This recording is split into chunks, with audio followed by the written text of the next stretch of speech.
She jumped off the Silvermere Bridge at midnight, her wedding dress billowing like a ghost in the wind.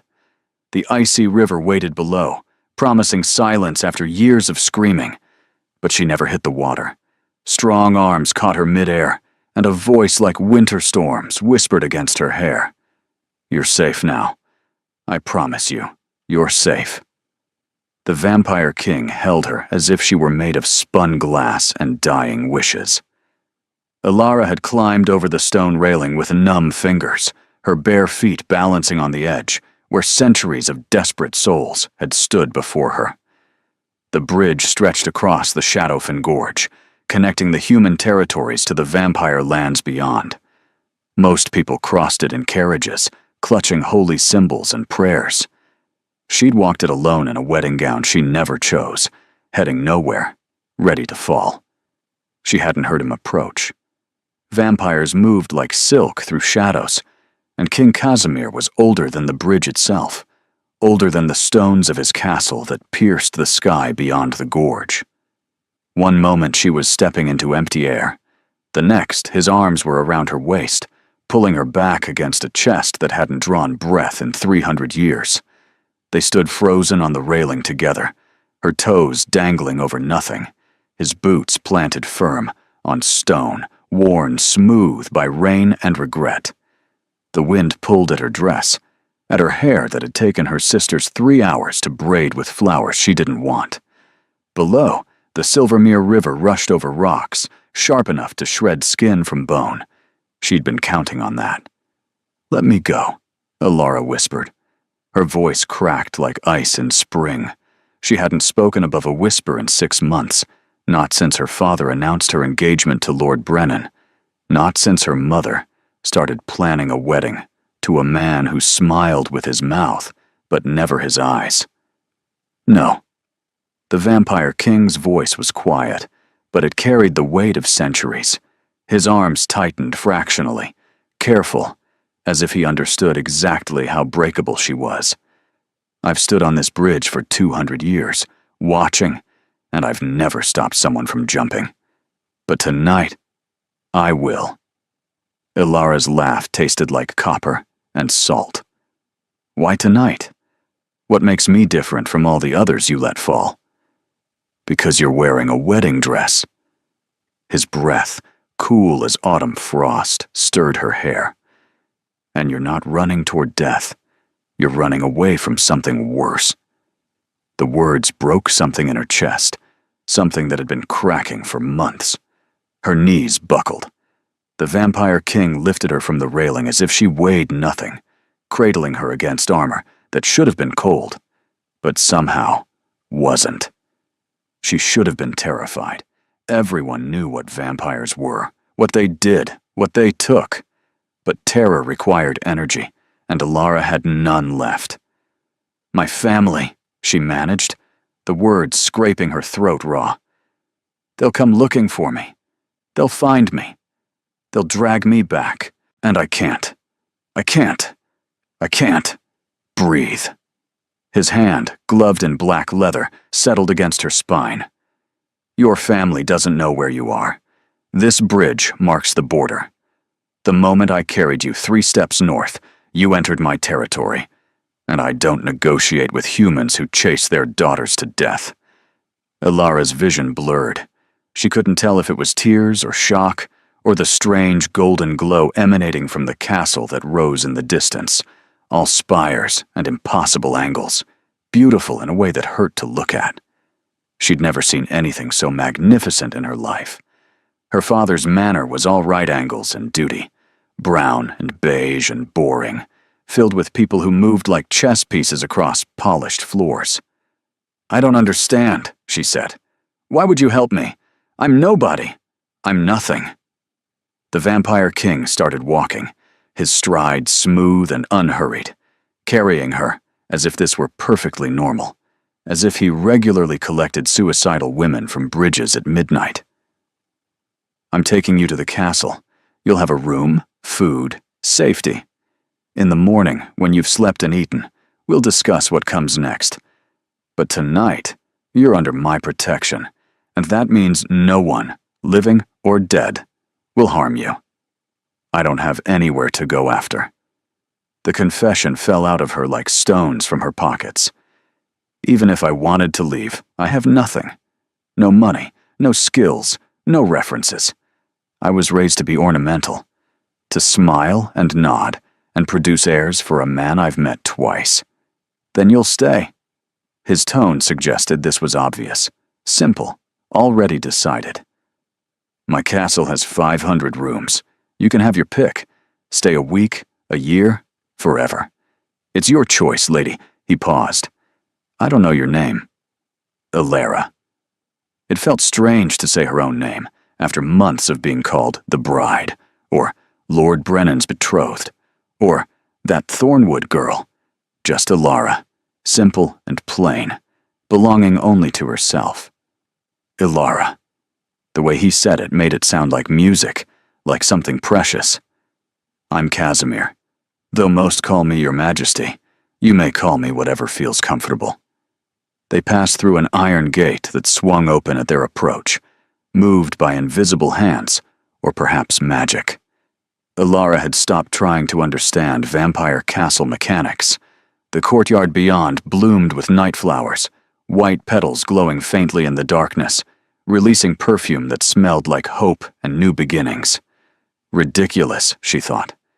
Flowers can't smell like emotions. But these did. Servants materialized from doorways, vampire and human both, their faces carefully neutral, as their king carried a bedraggled woman in a ruined wedding dress through the entrance hall. No one asked questions. No one stared. They simply bowed and continued their tasks, as if this happened every Tuesday. Casimir carried her up a grand staircase that spiraled like a nautilus shell, past portraits of stern-faced ancestors and tapestries depicting battles she didn't recognize. They walked down a corridor where crystal chandeliers cast rainbow patterns on marble floors, past doors carved with symbols that seemed to shift when she wasn't looking directly at them. He stopped at a door painted midnight blue, studded with silver stars. This was my daughter's room, he said quietly. Before. It's been empty for 70 years. I think she'd want someone to use it, someone who needs sanctuary. The room beyond was beautiful in a way that made Elara's chest ache. A 4-poster bed with curtains like starlight, windows that stretched from floor to ceiling, overlooking gardens that shouldn't exist in November, but did. Lush and green and impossible. Bookshelves crammed with volumes in languages she recognized, and many she didn't. A fireplace where flames danced without wood or coal, burning on magic alone.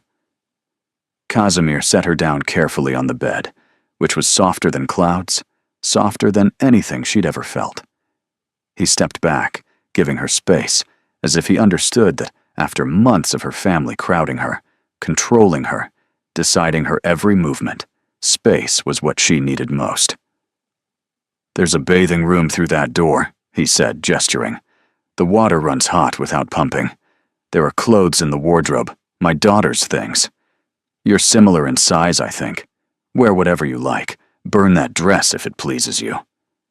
Elara looked down at the wedding dress, at the seed pearls her mother had sewn by hand, at the lace her grandmother had made 70 years ago for her own wedding, to a man who hit her for burning dinner.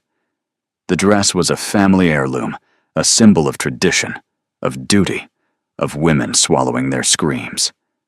I'd like to burn it, she whispered. Is that terrible? I think it's honest. Casimir moved to the fireplace, held out his hand. May I? She stood on shaking legs, let him help her out of the heavy gown, standing in just her slip while he carried the dress to the flames. They both watched it catch and burn, silk turning to ash, pearls popping in the heat, like tiny screams finally released. The smoke smelled like freedom. Tomorrow, Casimir said, his back still turned to give her privacy. You'll meet my household. They'll help you settle in, answer questions, show you around. Tonight, just rest. Lock the door if it makes you feel safer. No one will disturb you." He moved toward the door, then paused. "Alara? What you did tonight, standing on that bridge, it took courage. Surviving what drove you there will take more. I believe you have it." Then he was gone, the door clicking softly behind him, and Alara was alone for the first time in 6 months. Truly alone, with a lock she controlled and a room no one could enter without permission. She wanted to cry. She wanted to sleep. She wanted to understand why a vampire king had saved her when her own family would have watched her fall. Instead, she bathed. The water ran hot just as he'd promised, filling a marble tub large enough to swim in.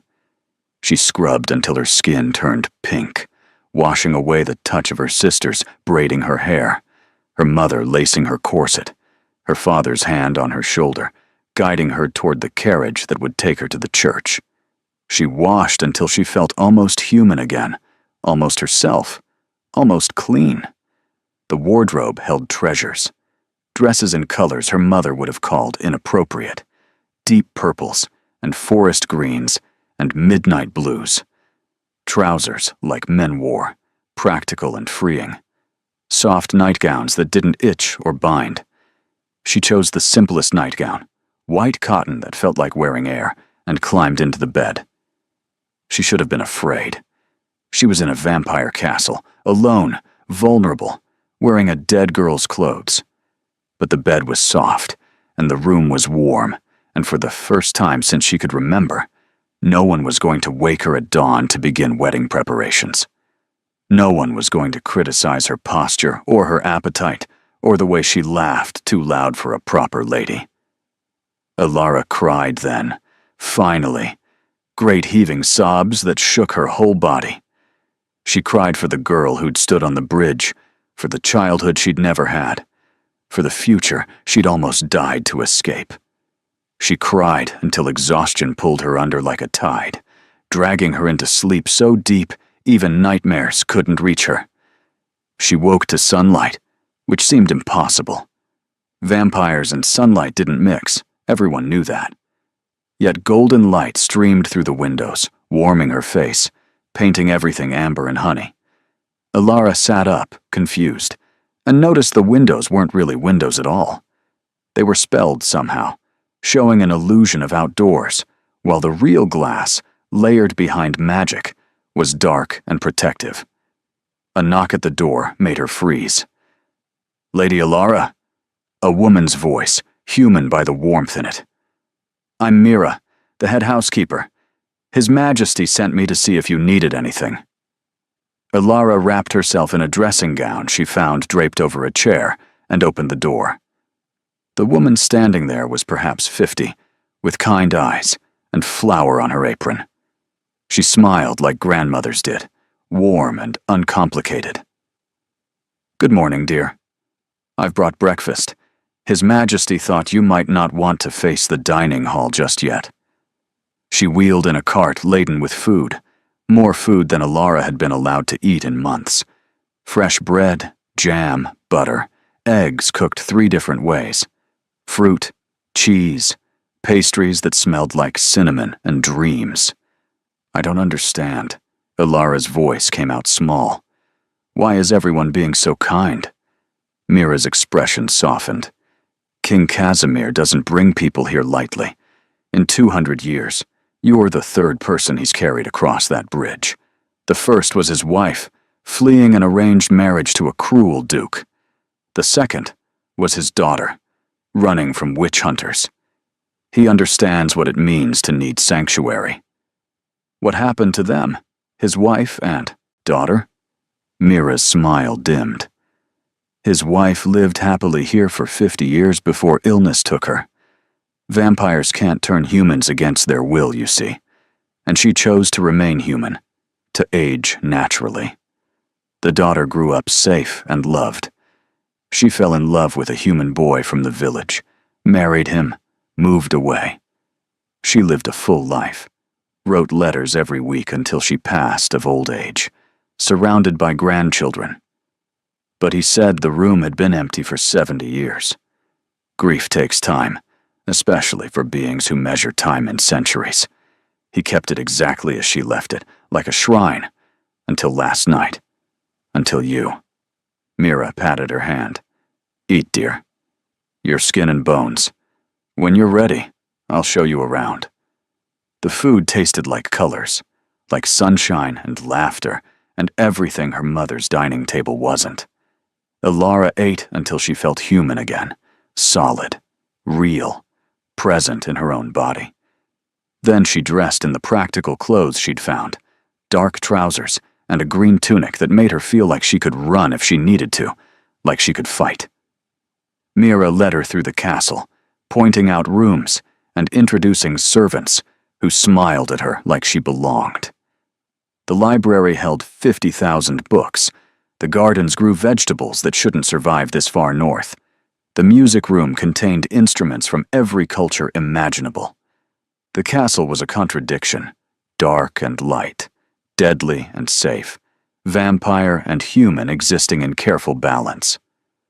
We have about 40 humans living here permanently, Mira explained, as they walked through the kitchen garden. Some are servants, but many are just residents, artists, scholars, people escaping bad situations. His Majesty offers protection in exchange for company, conversation, helping the castle function. But no one is forced to stay, and everyone is paid fair wages. They found King Casimir in the library, surrounded by books stacked higher than his head, making notes in margins with handwriting too small and precise to be anything but ancient. He looked different in daylight, or the castle's approximation of it. Less fearsome, more tired. He'd removed the armor, wore simple black clothing that made him look almost human, except for the supernatural stillness, the way he didn't breathe unless speaking. Ilara. He stood when he saw her, that old-fashioned courtesy that marked him as from another era. You look rested. How are you feeling? Confused, she admitted. Grateful. Terrified my family will come. All of it at once. Your family won't come. His certainty was absolute. I sent a message to your father this morning. I told him you'd sought sanctuary in my territory, that you were under my personal protection, and that any attempt to retrieve you would be considered an act of war. I also mentioned that Lord Brennan might want to look elsewhere for a bride, as you'd chosen a different future. Ilara's knees went weak. You declared war on my father? I declared war as a possibility if he's stupid enough to test me. Most humans aren't. Casimir gestured to a chair. Sit. Please. You look like you're going to faint, and I'd rather not catch you again so soon. She sat, her mind racing. My father will be furious. The scandal. Our family's reputation. Your family's reputation isn't your responsibility. He said it so simply, as if this truth were obvious. You didn't choose your father's cruelty, or your mother's complicity, or the society that treats daughters like currency. You chose to survive. That's all that matters. Why? The question burst from her like a confession. Why save me? Why offer me sanctuary? You don't know me. I could be terrible. I could be dangerous. Casimir smiled, and it transformed his face from marble to something almost warm. You jumped off a bridge rather than marry a man you didn't love. That tells me everything I need to know about your courage and your character. As for why? He paused, choosing words carefully. I've lived 300 years, Ilara. I've seen empires rise and fall, watched humans repeat the same cruelties generation after generation. But occasionally, very occasionally, I see someone worth saving. Someone who might, given the chance, make the world slightly better. You're one of those people.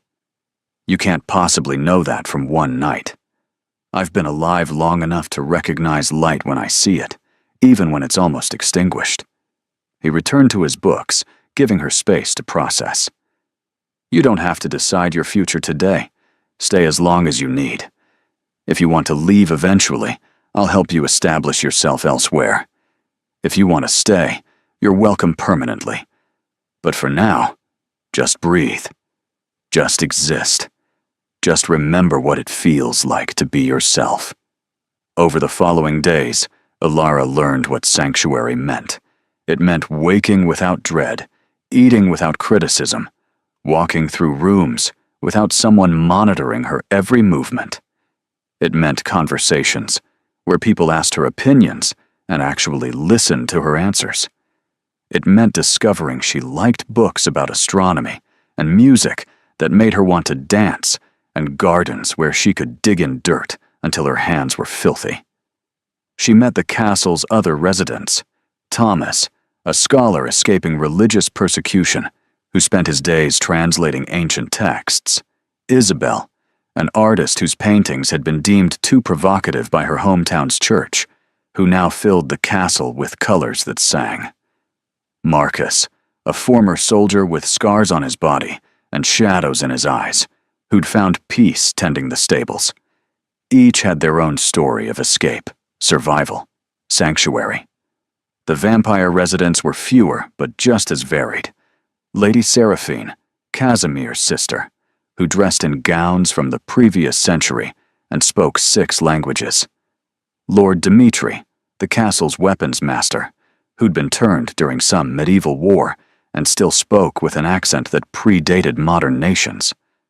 Others, whose names Alara learned slowly, carefully, trying to understand the hierarchy and culture of a society utterly different from her own.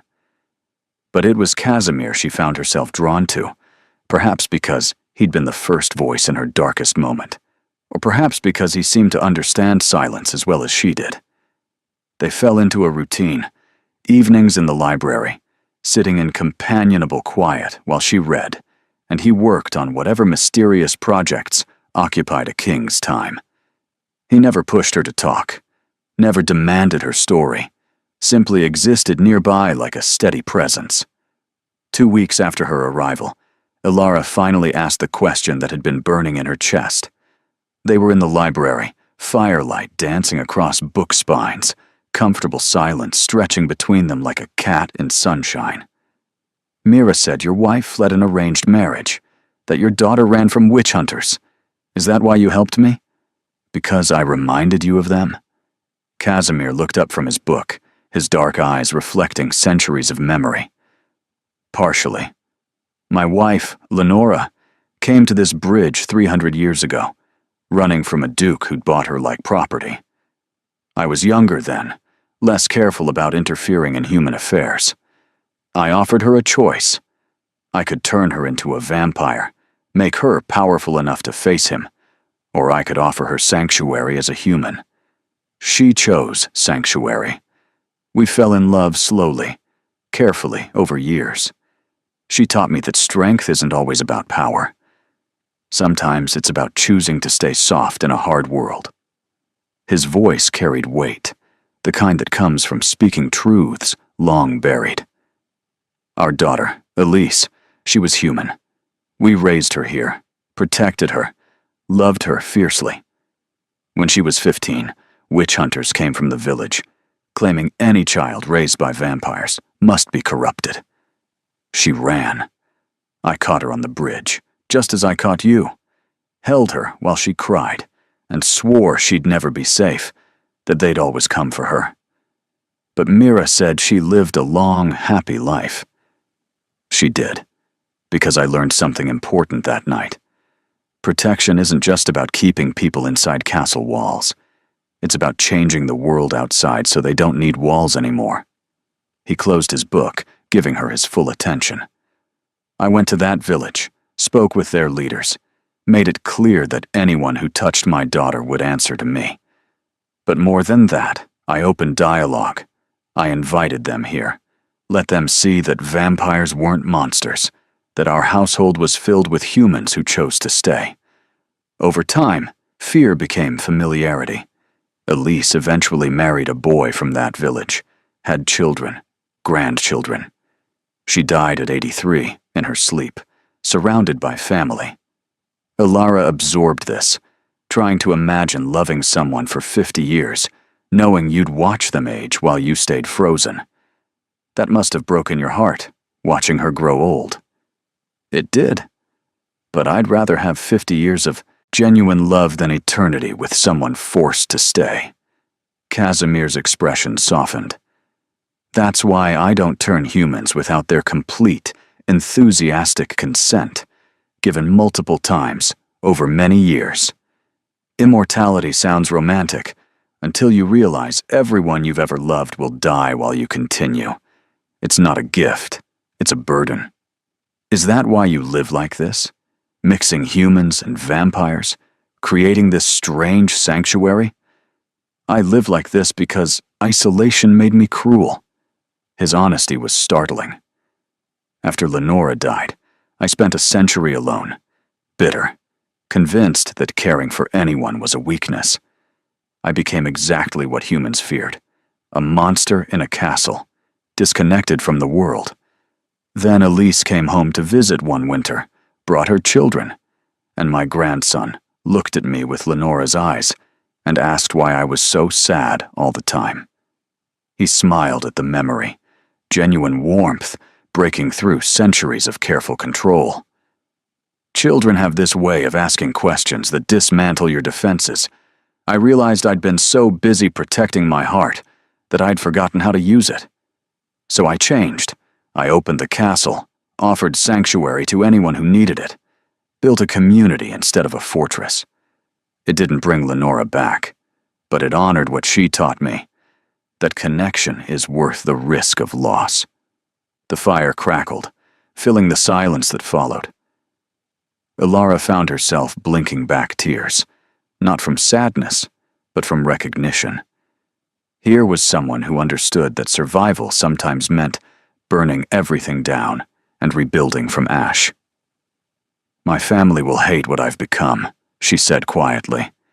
If I stay here, if I build a life outside their control, they'll never forgive me. Good. Casimir's voice held steel beneath the softness. People who need your smallness to feel big don't deserve your forgiveness.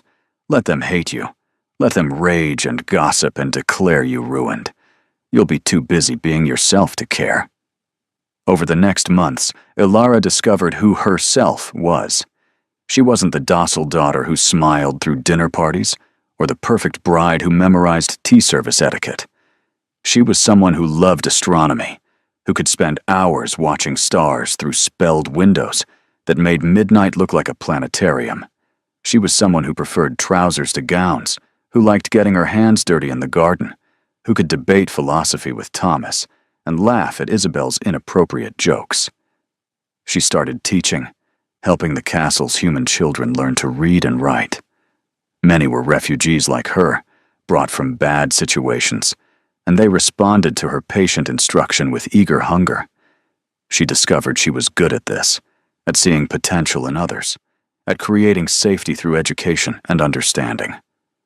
Casimir watched her transformation with quiet approval, never claiming credit, but always providing resources. Books appeared in her room on subjects she'd mentioned interest in. The music, room's piano was suddenly tuned when she mentioned missing her childhood lessons. A telescope materialized on her balcony after she'd spent an evening staring at the stars. "You're spoiling me," she accused one evening, finding yet another stack of astronomy texts on her desk. "I'm investing in someone worth investing in." He didn't look up from his work. "There's a difference." Their friendship deepened through small, careful moments. Walking the garden at dusk, while he explained which plants thrived in spelled soil. Playing chess by firelight, her strategies improving as he taught her to think 5 moves ahead. Comfortable silences that stretched for hours while they read, their presence to each other becoming as natural as breathing. The castle's residents noticed. Mira smiled knowingly when Ilara asked about Casimir's schedule. Lady Seraphine made comments about how her brother seemed lighter, laughed more easily. But no one pushed, because vampire culture valued patience, and everyone understood that healing couldn't be rushed. Then, 3 months after her arrival, a letter came. Mira brought it to Ilara's room with hesitation written across her face. "It's from your family. We can burn it if you'd prefer." Alara's hands shook as she took the envelope. Her father's handwriting, bold and aggressive. Her name spelled out like an accusation. She should burn it. She should throw it in the fire and forget her family existed. But she needed to know. Needed to understand what they'd say, now that she'd been gone long enough for the scandal to settle. She opened it. Read. Felt something inside her crack clean through. The letter was from her mother, though clearly dictated by her father. It explained that the family had been humiliated by her disappearance, that Lord Brennan had demanded financial compensation for the broken engagement, that her sister's marriage prospects had been damaged by her selfishness. It asked, in language sharp as knives, when she planned to stop this childish rebellion and return home to face her responsibilities. No, are you alive? No, we were worried. No, we're sorry you felt desperate enough to jump. Just anger, demands, and the bone-deep certainty that she owed them her suffering in exchange for the years they'd fed and clothed her. Alara sat on her bed, the letter trembling in her hands, and felt rage bloom in her chest like a black flower. Not sadness, not grief. Pure, clean anger at people who'd raised her like livestock, who'd watched her disappear and only mourned their damaged reputation. She found Casimir in his study, surrounded by correspondence from vampire lords across the continent. He took one look at her face and dismissed the messenger he'd been speaking with, focusing entirely on her, with that intensity that made her feel like the only person in the world. They wrote. She handed him the letter, watched his expression darken as he read. I see. His voice was dangerously quiet.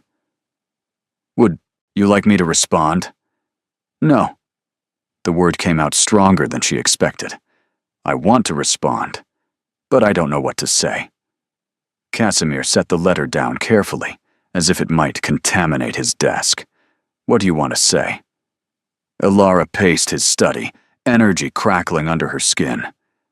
I want to tell them I'm not coming back, that I'd rather die than return to that house, that life, that suffocating existence where I was just a decorative object, meant to enhance their social standing. I want to tell them that I'm worth more than they ever recognized, that I'm building something here, becoming someone I actually like. Then tell them that. They won't understand. They'll just see it as more rebellion, more proof that I'm selfish and ungrateful. Alara? Casimir stood, moved around the desk to face her. You can't control how they interpret your truth. You can only control whether you speak it. Write the letter you need to write, not the letter that might change their minds, because people that committed to misunderstanding you will find fault in anything. So she wrote, sat at his desk while he worked quietly beside her, offering silent support as words poured out of her like poison being drawn from a wound. She wrote about the terror of standing on that bridge, about the relief of being caught, about discovering she could be more than ornamental. She wrote about education and purpose, and the revolutionary idea that her life belonged to her, not to them. She didn't apologize, didn't soften her edges, or gentle her truth. For the first time in her life, Alara wrote exactly what she meant, and it felt like learning to fly. Casimir read it when she finished, his expression unreadable. This is honest. It's also likely to make them furious. Good. She meant it. I've spent my whole life making myself smaller to avoid their anger. I'm done shrinking. Then send it. He sealed the letter with his own wax, his royal seal. Let them know you're under my protection, that this isn't a phase or rebellion. This is your life now, and anyone who wants to challenge it will have to go through me.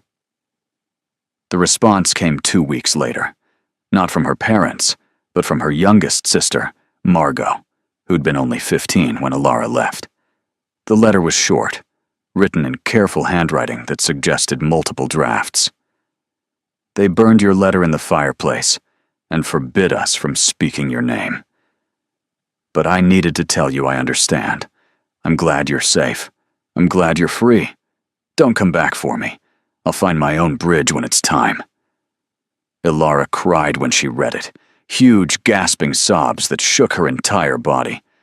Casimir found her in the library, held her, while she grieved for a sister she couldn't save, at least not yet. His arms were strong and steady, his presence an anchor in her storm. And somewhere in that embrace, something shifted between them. She pulled back, looked up at his face, and saw her own feelings reflected there. Not pity, not merely friendship.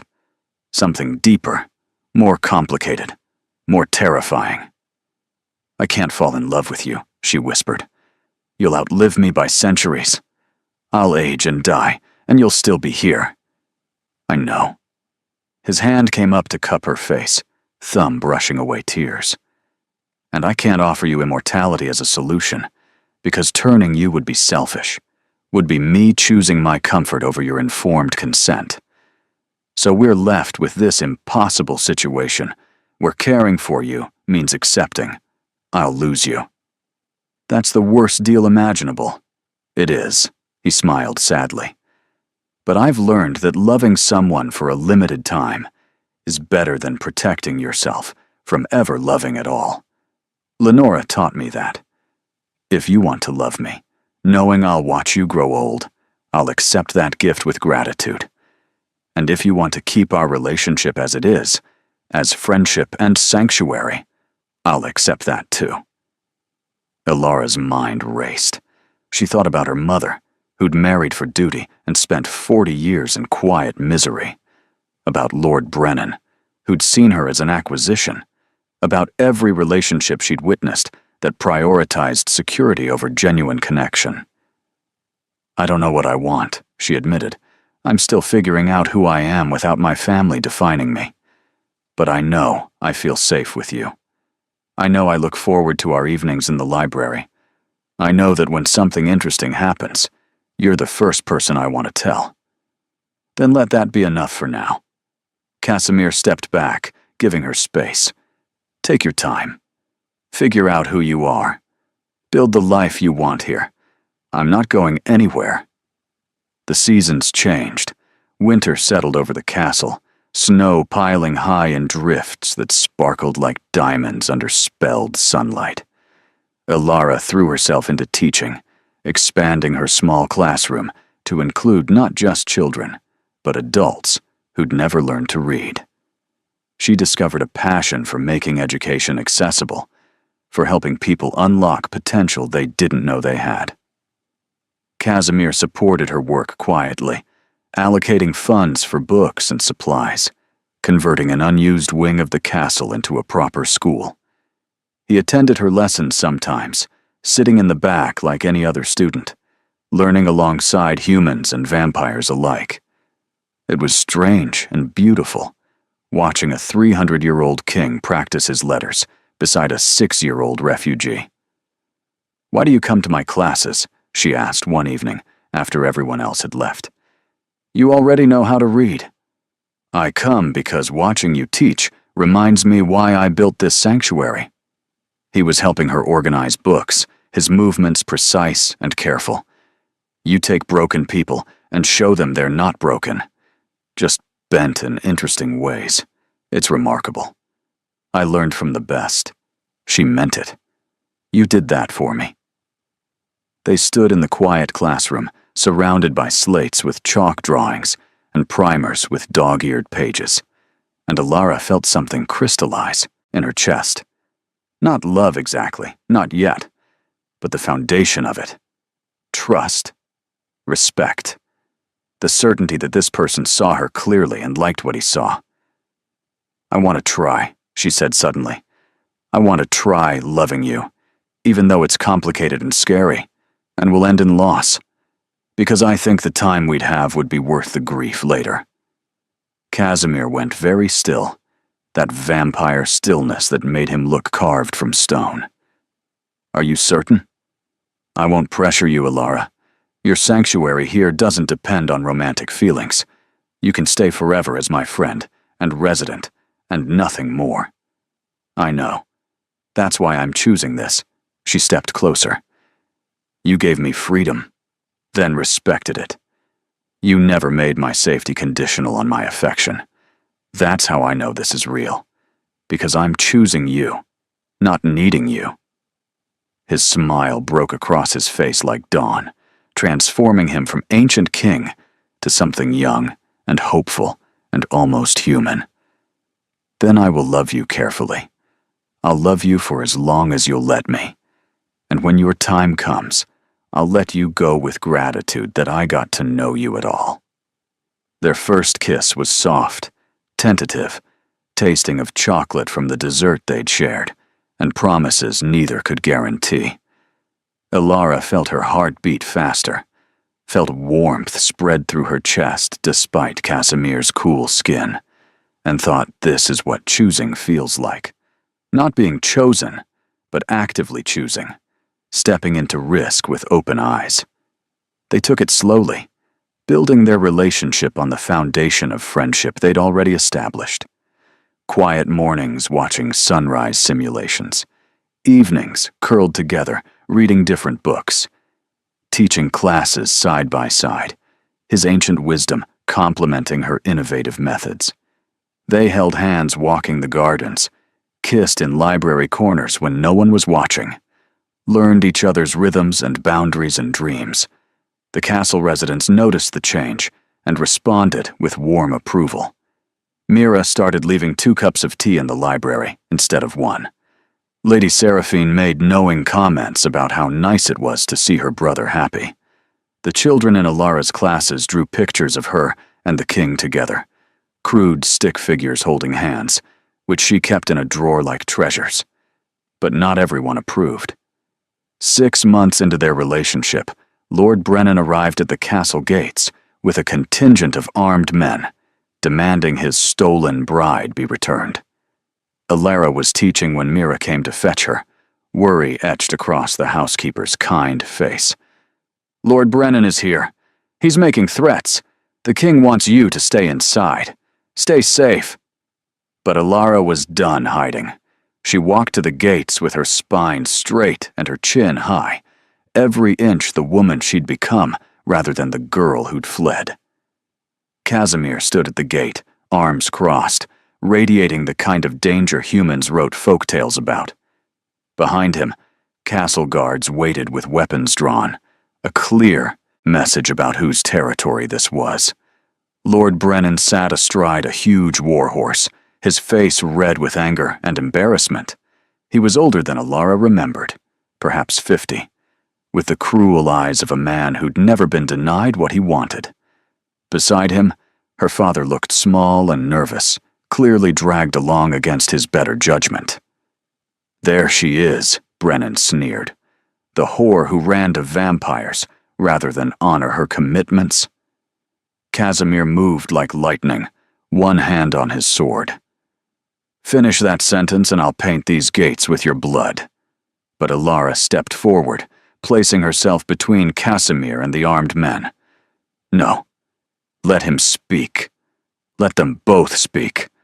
I want them to say out loud what they think of me, what they've always thought of me, so there's no ambiguity about why I left." Her father shifted in his saddle, unable to meet her eyes. Lord Brennan, however, had no such compunctions.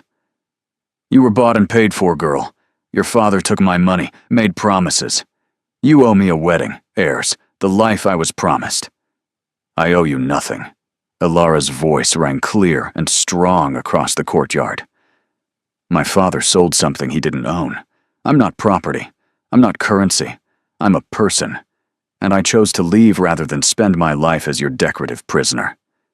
"You chose disgrace," Brennan spat the words. "You've ruined your family's name, destroyed your sister's prospects, made yourself unmarriageable to any decent man. And for what? To play teacher in a monster's castle? To whore yourself to a corpse?" Casimir's growl was inhuman, all predator. But Elara held up a hand.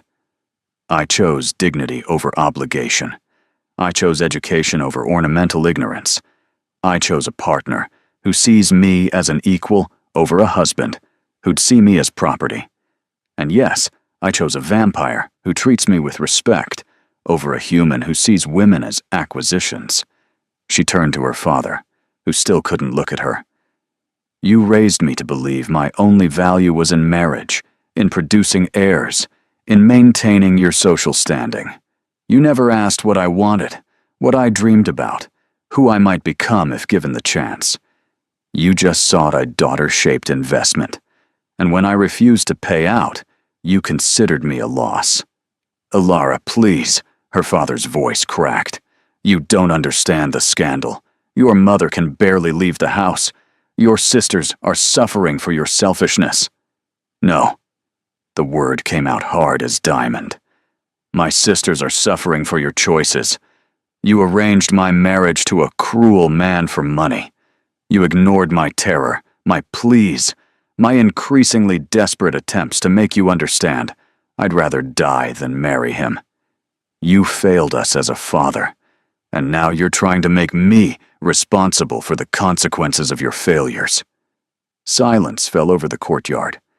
Even Lord Brennan seemed momentarily speechless, perhaps unused to women speaking with such clarity, such unflinching honesty. Casimir stepped beside Alara, his presence solid and supportive.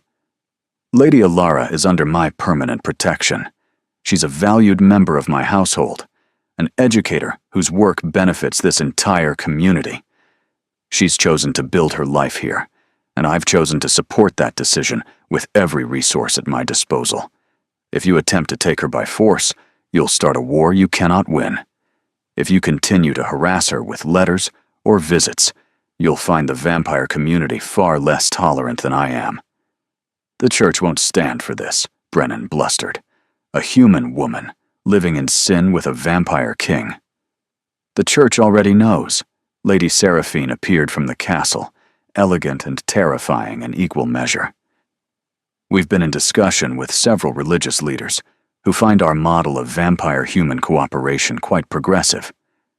They've sent observers who confirm that Lady Alara is here by choice, that our relationship is built on mutual respect, and that accusing her of sin reflects more poorly on you than on us. Lord Brennan's face went purple. He opened his mouth, undoubtedly to say something worse, but Alara's father finally found his voice. Enough. We're leaving. But the money, Brennan protested. Keep it. Consider it payment for wasting my daughter's time. Her father looked at Alara finally, really looked at her, and something flickered in his expression. Regret, perhaps, or recognition that he'd lost her long before she jumped. I see you've chosen your path. I hope it brings you what you're looking for. It wasn't an apology. It wasn't acceptance, but it was acknowledgement, which was more than she'd expected.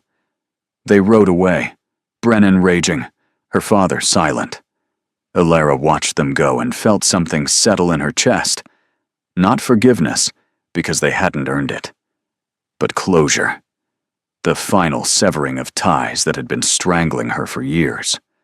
Casimir's arm came around her waist, steady and warm despite the coolness of his skin.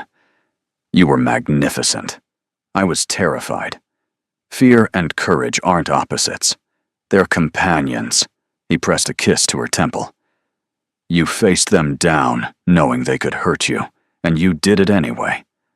That's what bravery looks like. That night, the castle threw a celebration. Not for Lord Brennan's defeat, but for Alara's victory over the expectations that had caged her.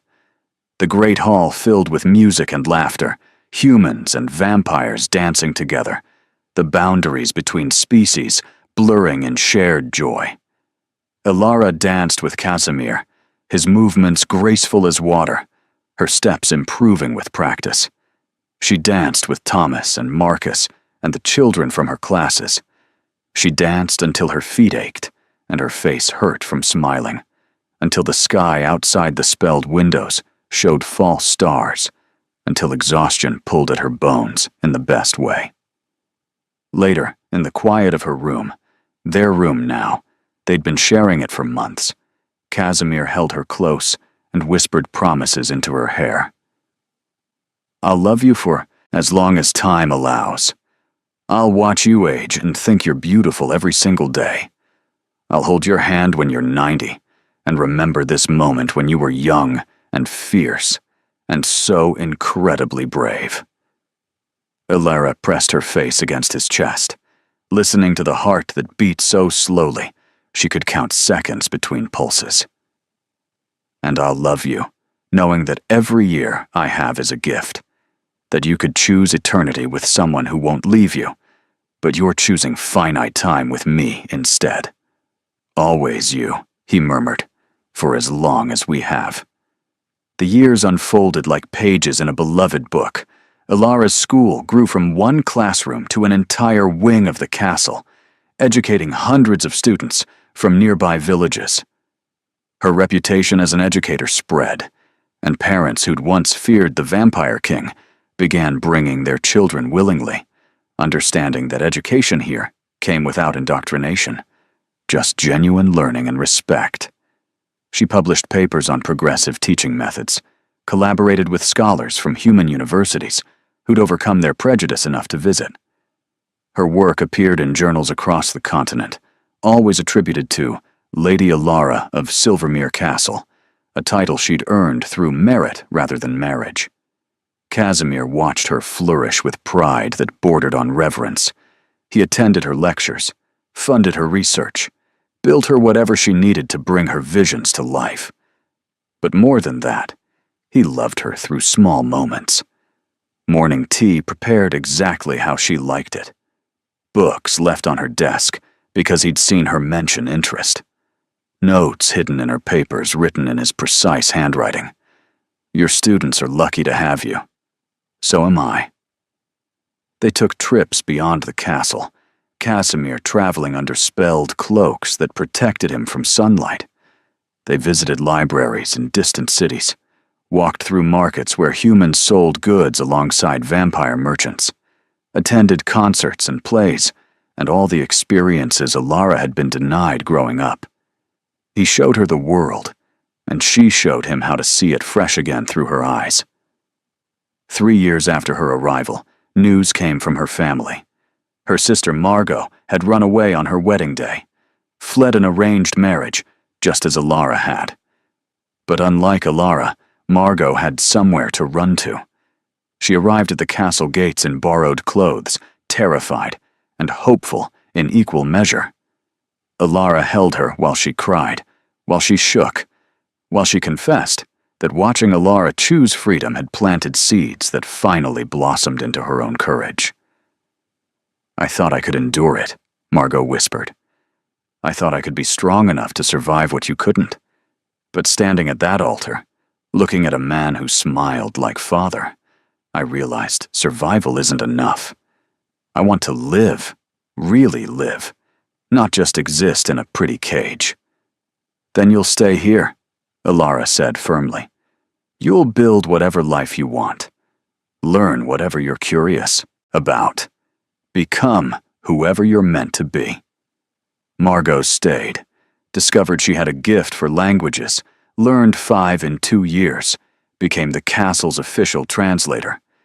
She fell in love with Isabel, the artist, and their wedding was a celebration that brought together every species, every background, every kind of love the castle had nurtured. Elara stood as witness, watching her sister marry for love in a ceremony that honored both of them, and felt her heart overflow. This was what sanctuary looked like. Not just escape from danger, but space to discover joy, connection, authentic self. More refugees came over the years, women fleeing marriages, men escaping religious persecution, children removed from abusive homes. The castle became known as a place of second chances, and Casimir welcomed each arrival personally, offering the same choice he'd offered Elara. Stay as long as you need. Build whatever life calls to you. Be whoever you're becoming. But not everyone could be saved. Letters came occasionally from the outside world. News of women who'd stood on bridges without anyone to catch them, of children who'd suffered in silence, of people who'd needed sanctuary, but never found it.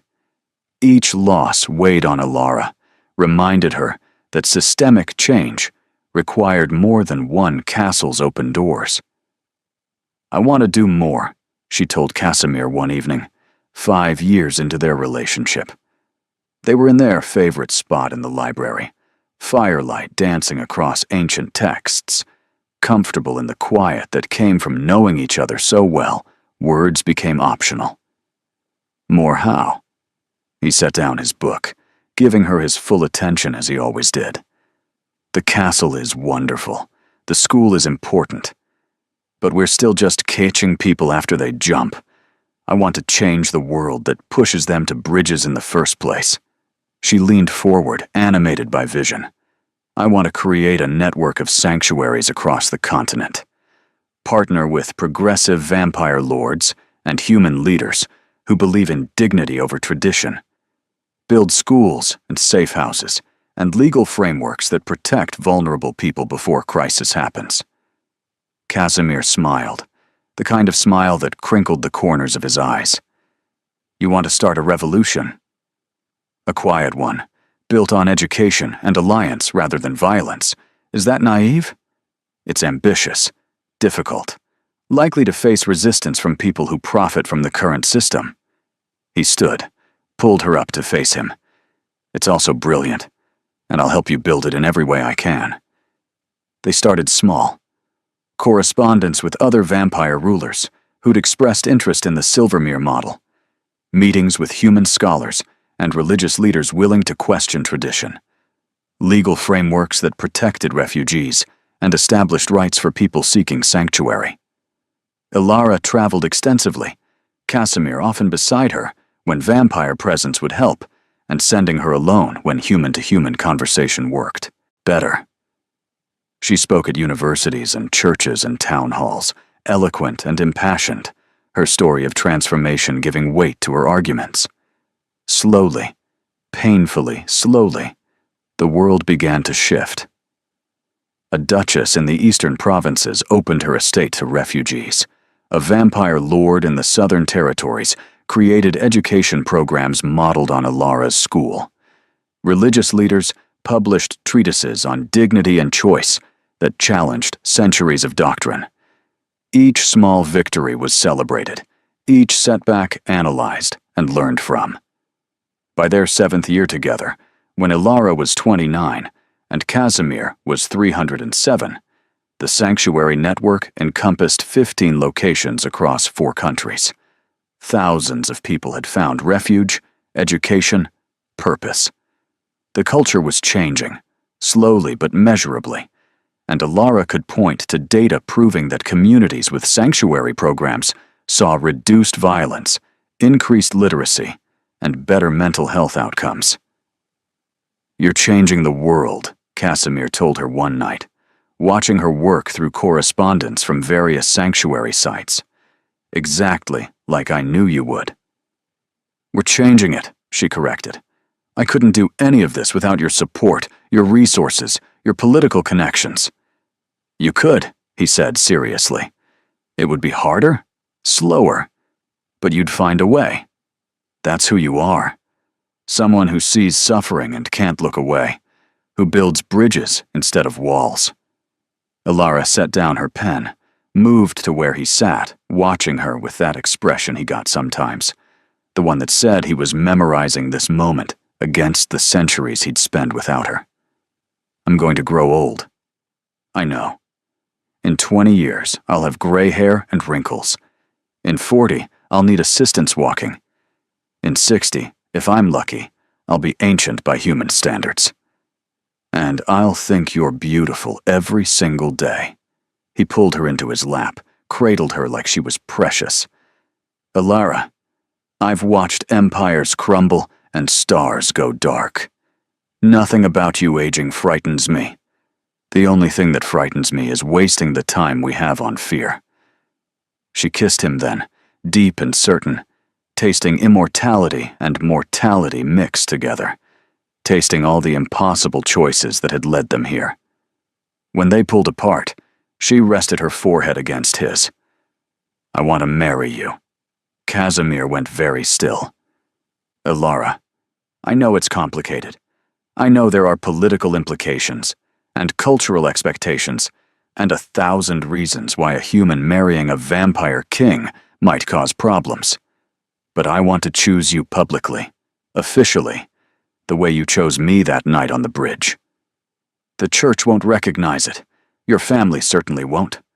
We'll face criticism and scandal and judgment. When have we ever let that stop us?" She pulled back to look at him directly. "You taught me that other people's opinions don't get to define my choices. So I'm choosing this, if you'll have me." His smile was incandescent, transforming ancient features into something young and joyful. "I've been yours since the moment I caught you falling. Marriage is just making it official." They married in the castle gardens, under the first real stars Ilara had seen since arriving, Casimir having temporarily lifted the protective spells so she could experience true night sky. Lady Seraphine officiated, reading vows they'd written themselves, promises about loving across the boundaries of time and species and circumstance. Ilara wore purple, her favorite color, in a dress she'd designed herself, practical enough to move in, beautiful enough to feel special. Casimir wore black embroidered with silver stars, his crown replaced with simple circlet that caught moonlight. They exchanged rings made of iron and silver mixed, symbols of their two worlds merged. Their vows were honest rather than traditional. Casimir promised to love her through aging, to never make her feel less than for being mortal, to cherish every year they had. Ilara promised to live fully, to not waste time fearing death, to build a life so rich that losing it would hurt, but never feel like tragedy. "I promise to be myself with you," she said, hands clasped in his. "To continue growing and changing and becoming, to never make myself small to ease your grief. You're choosing to love someone mortal. I'm going to make sure that choice gives you decades of joy, not decades of watching me fade." "I promise to let you age with grace," he replied, voice rough with emotion. "To celebrate your gray hair and laugh lines, to find you beautiful at 90 the same way I find you beautiful now. To honor your mortality by living each moment fully, not mourning your eventual death before it comes." Their guests cheered, vampires and humans alike, celebrating a union that defied every norm and expectation. The party lasted until dawn, music and dancing and joy flowing like wine through castle halls. Margot cried happy tears. Mira fussed over details like a proud mother. Lady Seraphine made a toast about her brother, finally understanding that love was worth any cost. The years that followed were golden, the kind of happiness that comes from choice constantly renewed. Ilara turned 30, then 35, then 40. Silver threads appeared in her dark hair. Fine lines gathered at the corners of her eyes. Her hands developed the first signs of arthritis from years of writing. Casimir watched each change with tenderness, his love deepening rather than fading. He massaged her hands when they ached, kissed the gray streaks in her hair, told her constantly that she was beautiful, not despite aging, but because of it, because each line and silver strand represented years they'd built together. "You're getting sentimental in your old age," she teased him on their 10th anniversary, when he spent 20 minutes describing how her laugh lines were his favorite physical feature. "I'm getting honest in my middle age," he corrected. She was 39. He was 316. "I spent too many centuries lying to myself about caring for people. I'm done wasting time on dishonesty." The Sanctuary network grew to 32 locations. Ilara's papers on progressive education became required reading at universities. She received honors from institutions that had once dismissed her as a scandal. Foreign dignitaries visited to study the Silvermere model. The vampire-human cooperation they'd pioneered became a template for peaceful coexistence across the continent. But success brought scrutiny. Conservative factions, both human and vampire, viewed their work as dangerous. Letters arrived containing threats. Protests gathered at sanctuary gates. Some vampire lords who'd initially supported them withdrew backing under pressure from traditionalists. "We're scaring people," Ilara said, reading the latest angry correspondence. "Change always does. The question is whether we back down or push forward." "What do you want to do?" Casimir trusted her judgment on human politics more than his own. "I want to invite the scared people here. Show them what we've built. Let them see that sanctuary doesn't mean chaos, that progressive values don't destroy society. They fear the unknown. So let's make it known." They hosted a summit, inviting critics and skeptics and everyone who'd spoken against their work. Ilara gave tours of the school, showed data on improved outcomes, introduced them to people whose lives had been transformed by sanctuary. She spoke honestly about challenges and failures, not pretending the system was perfect, but demonstrating it was better than what came before.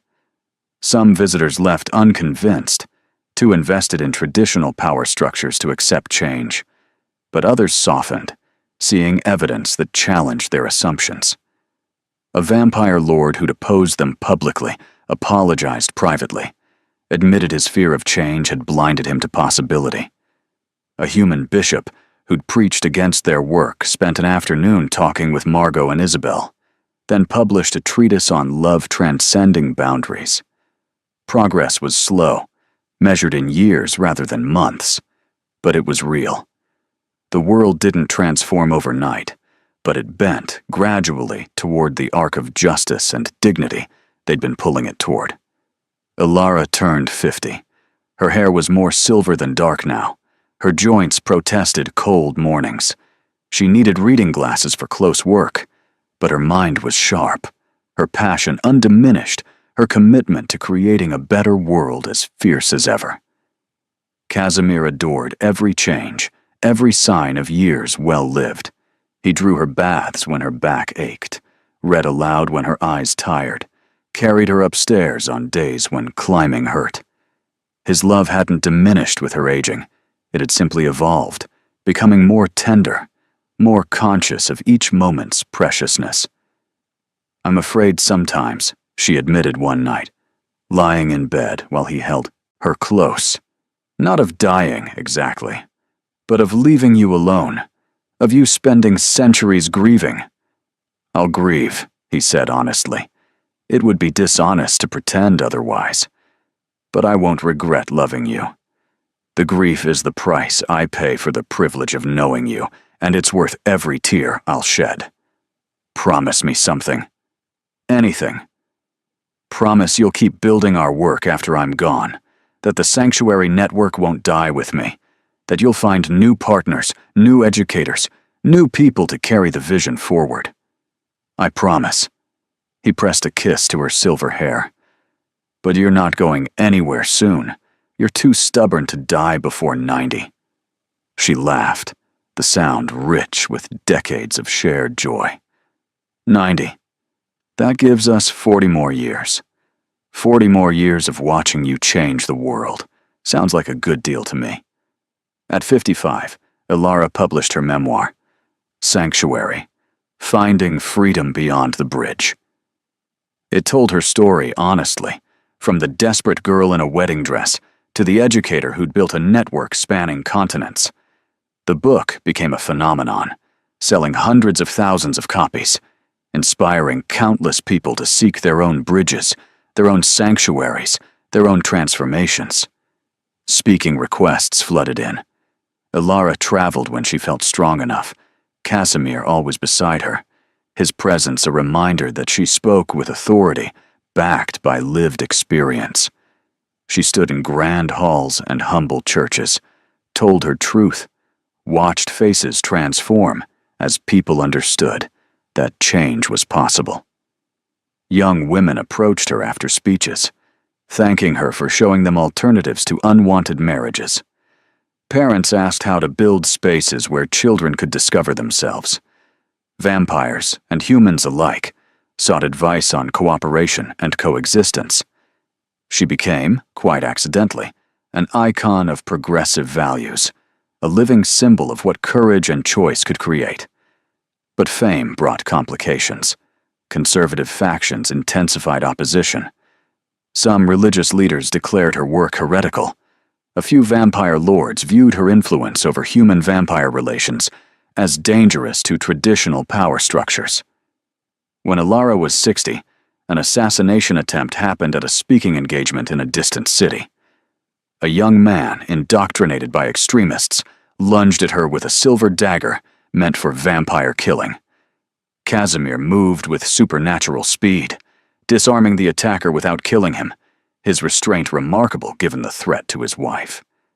The incident shook Alara, not because she feared death, but because she realized her work had made her a target for those who profited from oppression. Casimir wanted her to stop traveling, stay safe within castle walls. But Alara refused to let fear silence her. "They attack me because our message is working," she said, recovering in bed, while bruises faded from where she'd fallen during the chaos. "If we were ineffective, they wouldn't bother. This means we're changing things enough to threaten their power. I don't care about changing the world if it costs me you." Casimir's voice broke, rare vulnerability showing through centuries of control. "Yes, you do." She took his hand, squeezed with strength that belied her 60 years. "You care because I care, and loving me means supporting what matters to me. I'm not stopping. I'm not hiding. I'm going to keep speaking, keep building, keep fighting, until my body won't let me anymore." They compromised, increased security at events, limited public appearances to venues that could be properly protected, focused more on writing and training the next generation of sanctuary leaders. Alara's direct influence decreased slightly, but her legacy grew through students who carried her work into spaces she couldn't safely enter. At 65, Alara received a letter from her youngest niece, her father's granddaughter, asking to visit. The family had maintained silence for decades, but the next generation had discovered Alara's work, her books, her legacy. They wanted to understand, to learn, to bridge the gap created by their parents' rigidity. The visit was awkward, but healing. Young people who'd grown up hearing Alara described as a scandal or cautionary tale met the reality. A dignified educator who'd built something meaningful, who'd loved deeply, who'd changed the world through courage rather than compliance. They asked questions. She answered honestly. They left with shifted perspectives, carrying seeds of change back to families still locked in traditional thinking. "Do you regret leaving them?" Casimir asked after they'd gone. "Never." Alara leaned against him, comfortable in the relationship they'd nurtured for 40 years. "I regret they couldn't see me clearly enough to support my choices. But I don't regret choosing myself over their expectations." At 70, Alara officially retired from active sanctuary work, passing leadership to a council of educators she'd trained personally. She'd built institutions strong enough to outlast her, systems that didn't depend on her charisma or personal story, but on sound principles and dedicated practitioners. She spent her remaining energy writing, documenting everything she'd learned about education, sanctuary, and social change. She wrote for future generations, for people who'd face similar choices, for anyone who needed permission to choose themselves over obligation. Casimir was with her through it all, patient and present, his love unwavering through her aging. When arthritis made writing difficult, he became her scribe, transcribing her words with meticulous care. When her memory began to fade slightly, he reminded her gently of details she'd temporarily lost. When her body weakened, he carried her through gardens she could no longer walk, describing blooms she could no longer see clearly. "I thought immortal love would mean staying young together forever," she mused one evening. 80 years old and tiny in his arms. "But this is better. You're loving me through every stage, seeing beauty in each version of me." "You're easy to love," he replied simply. "Always have been." At 85, Ilara was bedridden more often than not, her body finally succumbing to decades of use. But her mind remained sharp, her humor intact, her love for Casimir and their work undimmed. Students visited regularly, brought her news of sanctuaries thriving across the world, told her how her legacy continued expanding. Margot, now 68 herself, sat with her daily, the sisters who'd both chosen freedom, now supporting each other through aging. "Do you remember that wedding dress burning?" Margot asked one afternoon. "Best moment of my life," Ilara said, her voice thin but certain. "Well, second best. First best was being caught." On a quiet spring evening, with Casimir holding her hand, and Margot reading poetry aloud, Ilara felt her breathing slow. She wasn't afraid. Death had chased her for 85 years, and she'd outrun it long enough to build something beautiful. "I love you," she whispered to Casimir, each word requiring effort, but worth spending her last breaths on. "Thank you for catching me. Thank you for every day after. Thank you for letting me love you." His tears fell on their joined hands, the first time she'd seen him cry. "Thank you for showing me that finite time is worth more than empty eternity. Don't mourn too long," she managed. "Keep building, keep loving, keep showing people that sanctuary is possible. I promise." Ilara smiled, the expression taking all her remaining strength. She thought about the desperate girl on a bridge, about strong arms catching her, about every choice and moment that had led to this gentle ending. She'd lived fully, loved deeply, changed the world measurably. If this was death, it felt like completion rather than tragedy. Her last breath left her body as gently as a sigh. Casimir held her for hours after, memorizing the weight of her in his arms, the reality of loss settling over him like heavy snow. The funeral drew thousands, leaders from across the continent, students she'd taught, people whose lives she'd touched through sanctuary work. They came to honor not just Ilara's death, but her life, the legacy she'd built through courage and choice. Casimir gave the eulogy, his voice steady despite grief.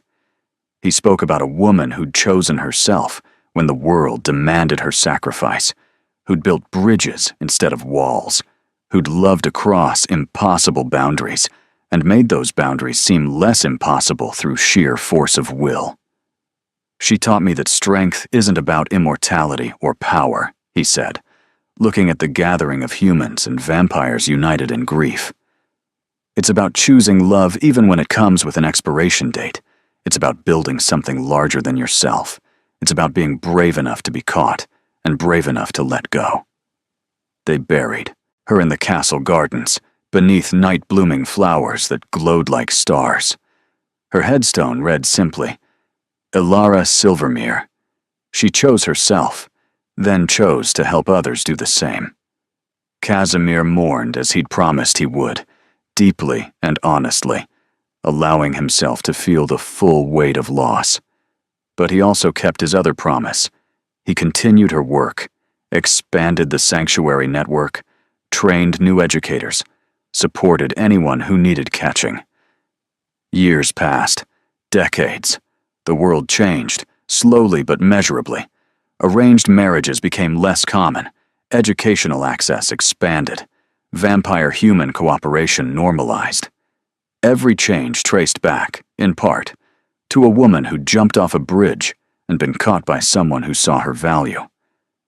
Casimir never remarried. He'd had his great love, measured its worth not in years, but in depth of feeling. He wrote about Ilara constantly, ensuring her story lived beyond her, that her courage inspired generations who'd never met her but needed her example.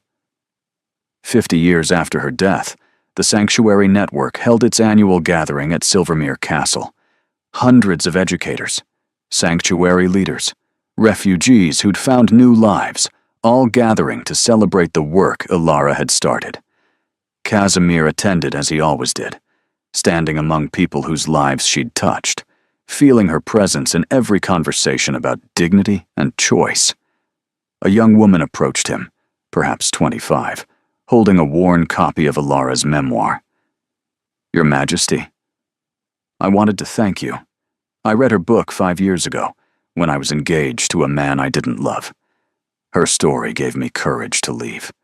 I built my own life, became a teacher, found someone who sees me as an equal. I wouldn't have survived without knowing her example."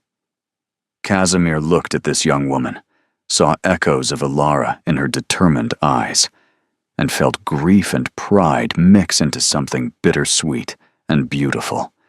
This was Alara's legacy, not just the institutions she'd built, but the courage she'd inspired in countless people to choose themselves. "She'd be proud of you," he said honestly. "You honored her memory by choosing your own freedom."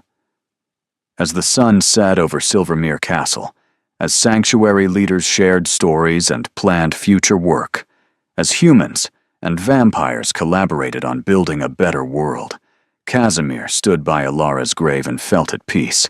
She'd lived 85 years, and every single one had mattered. She'd changed the world, loved deeply, died surrounded by people who valued her. And him? He'd loved someone mortal and survived the loss, was surviving it still, would carry both the grief and the gratitude forward through whatever centuries remained to him. Because Alara had been right. Finite time well spent was worth more than empty eternity. The ache of missing her was proof that loving her had been real, had mattered, had transformed him permanently. In the garden, night-blooming flowers opened white petals toward the moon, releasing perfume that smelled like hope and new beginnings, like every person who'd ever been caught falling, like sanctuary made real through courage and choice. The sanctuary network would continue. Alara's legacy would spread. And somewhere, somehow, Casimir believed she knew that the desperate girl on a bridge had become more than she'd ever imagined possible, had saved not just herself, but thousands of others through the radical act of choosing herself first. He touched her headstone gently, traced the carved letters of her name. "Thank you," he whispered to the night, to memory, to the love that had defined him for 85 years and would define him forever after. "Thank you for letting me catch you. Thank you for every moment after. Thank you for showing me that love is worth the grief. Always. Every time." The moon rose higher. Stars emerged, and Casimir returned to the gathering inside, ready to continue the work she'd started, to catch the next person falling, to build sanctuary for anyone brave enough to choose themselves. Because that's what love looked like, not just holding on, but letting go when necessary, then honoring what was built together by keeping the work alive. Alara had jumped. He'd caught her. Together, they'd created something that would outlast them both. A legacy of hope built from one desperate moment, transformed into decades of purpose. And that, Casimir thought, was the best kind of immortality. Not living forever yourself, but creating something that would.